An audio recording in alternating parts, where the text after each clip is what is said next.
Hello friends, अगर आप सिर्फ हेडलाइंस देख के मार्केट समझने की कोशिश कर रहे हो तो निफ्टी आपको बिल्कुल कंफ्यूज कर सकता है, क्योंकि प्राइस कुछ और कह रहा है और स्ट्रक्चर कुछ और। चलिए समझते हैं चार्ट देखकर। फ्रेंड्स, मेरे सामने निफ्टी 50 का भी चार्ट यहाँ पर है और यहाँ पर आप देखेंगे तो थर्सडे के सेशन में एक चीज़ हमें क्लियर देखने को मिली। लोअर लेवल्स पे स्ट्रॉन्ग रिकवरी आ रही है। मार्केट ने फर्स्ट हाफ में लो लगाया करीबन 22,180 के जोन में, जो प्रीवियस लेवल के लो को ब्रेक कर रहा था।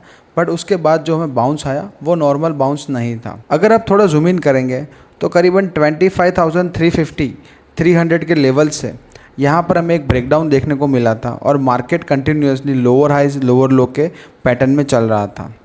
आवरली चार्ट्स की अगर हम बात करें तो 24 EMA जो येलो लाइन है वो 50 EMA के नीचे चल रहा है और पूरा जो स्ट्रक्चर है वीक है, क्योंकि 200 SMA के नीचे भी प्राइस एक्शन चल रही है। ये क्लियरली एक बेरिश स्ट्रक्चर है। बट यहाँ इंटरेस्टिंग चीज़ स्टार्ट होती है। आवरली चार्ट पर RSI देखो, प्राइस लोअर लोज बना रहा है लेकिन RSI हायर लोज बना रहा है। ये पॉजिटिव डाइवर्जेंस है। इंपॉर्टेंट बात है, ये डाइवर्जेंस कोई आज का नहीं है, ये 19 फेब से बिल्ड हो रहा है, मतलब डाउनसाइड मोमेंटम वीक हो रहा है। अब हम प्राइस एक्शन की बात करते हैं। मार्केट ने अराउंड 23 मार्च को एक लो लगाया था करीबन 22,471, फिर एक बाउंस आया, फिर सेलिंग आई और नया लो लगा करीबन 22,300 के जोन के अंदर। उसके बाद एक शार्प बाउंस आया और 2 अप्रैल थर्सडे को हमने लो लगाया 20,180, फिर से एक बाउंस आया। पैटर्न क्या है, मार्केट नए लो बना रहा है बट उन लोस पे सस्टेन नहीं कर रहा है।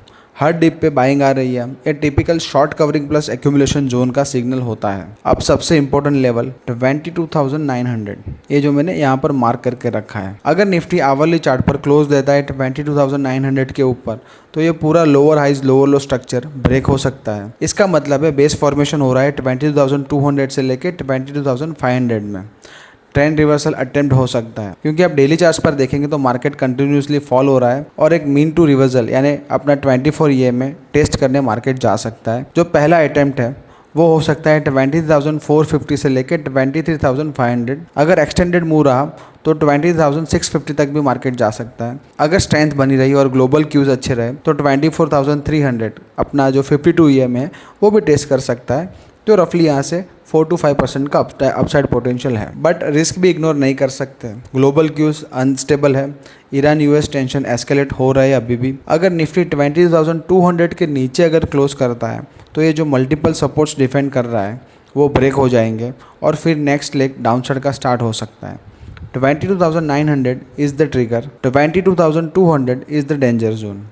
बाकी मार्केट खुद डायरेक्शन डिसाइड करता है।